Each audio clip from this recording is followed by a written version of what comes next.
Thank you very much. Mr. Jordan. Mr. Homan, the actions you took when you were director of ICE were entirely consistent with the law of the land, weren't they? Yes, when someone's prosecuted for a crime, the child can't go to jail with a parent. Yep. That happens to American families every day. Yeah, and if we, as you said, I think earlier, if we don't like the law, last time I checked, it's the folks sitting up here got to change it. Yeah. And you've offered, I think, no more than 4 times, 3 changes to the law that would help the situation. Is that right? Yes, sir. Maybe make it a 5th time. Can you say it a 5th time for this group? Just, because, again, we're the ones that have to change the law. So give us that recommendation a 5th time, the 3 things that we got to do. If we would close the loopholes in the TVPRA, where children in Central America are treated the same as children in Mexico, if we would change the Florida settlement agreement so we can actually detain families in family setting long enough to see a judge and plead their case, if we can change the rules of asylum so it makes more sense so 90% of the people don't pass the first interview and a lot fewer pass in front of a judge, those 3 things would make a big difference on the border and decrease the illegal entry. Because those 3 things go to the heart of the matter. They go to the incentive. Is that right? They go to the incentive along with the other things, such as talking about abolishing ICE, having no detention, free education, free medical care, citizenship for those who are here illegally. When you keep offering incentives for people to come, sanctuary cities, come to this country, you'll be protected from ICE.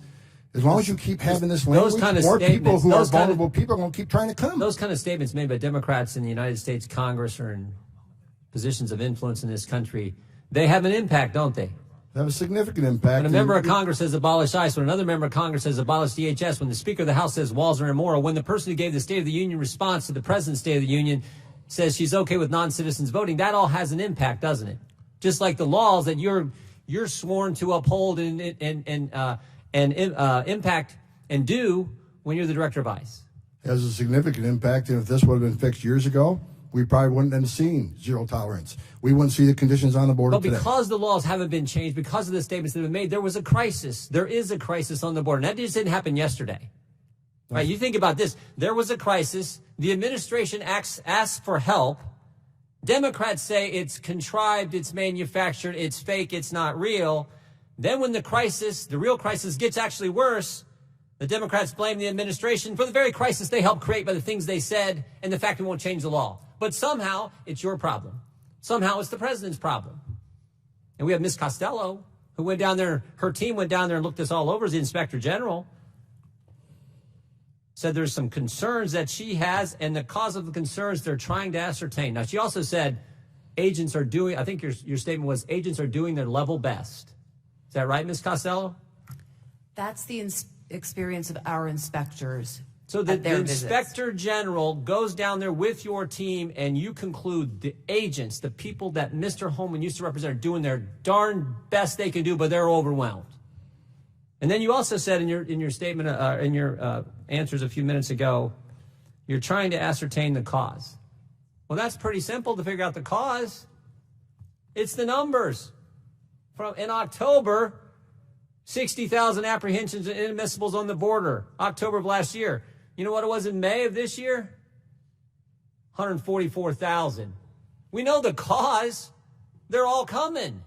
And they're coming because things the other side's saying and the fact we won't change 3 fundamental things in the law. And it also might help, Mr. Homan. It also might help because these are the ones these are apprehensions, these people presenting themselves at ports of entry. It also might help if we build a border security wall, right? Instead of having the Speaker of the House say they're immoral, even though there's one in her state, it might actually help if we built the border security wall that the American people voted this president in office to do. It might actually help if we did that. Would you agree, Mr. Homan? Absolutely. Every place they build a border barrier, every single place they build a border barrier, illegal immigration decreased. Yeah, it would help with some of the tragic things that we have heard about, tragic situations that we've heard about the last couple of days, this entire week in this committee, that no one wants to see happen. The young mother who lost her daughter, it's tragic. No one wants those, but if we did the things you're talking about, we could help avoid some of those kind of incidents from happening in the future. Is that right, Mr. Homan? Yeah, if I can respond and to you're that. You're the guy who has lived it, breathed it, felt it, managed it. You know more than, you have more expertise in this area than anyone in this room. Is that right? I believe so, but let me respond So. to the one child that died. It's tragic. Sure is. But you know, as long as we're showing a lot of pictures, if I can have just 30 seconds. Here's a picture. Her name is Serenity. She was 9 months old, 9 months. Raped and murdered by an illegal alien because of open borders policy. Here's Irana. She was 5 years old. Raped repeatedly and murdered by an illegal alien. Here's Louise Solowin. She was 93. Multiple rapes and murdered by an illegal alien. Here's a 16-year-old. Here's a law enforcement officer. I got hundreds of these in my desk drawer.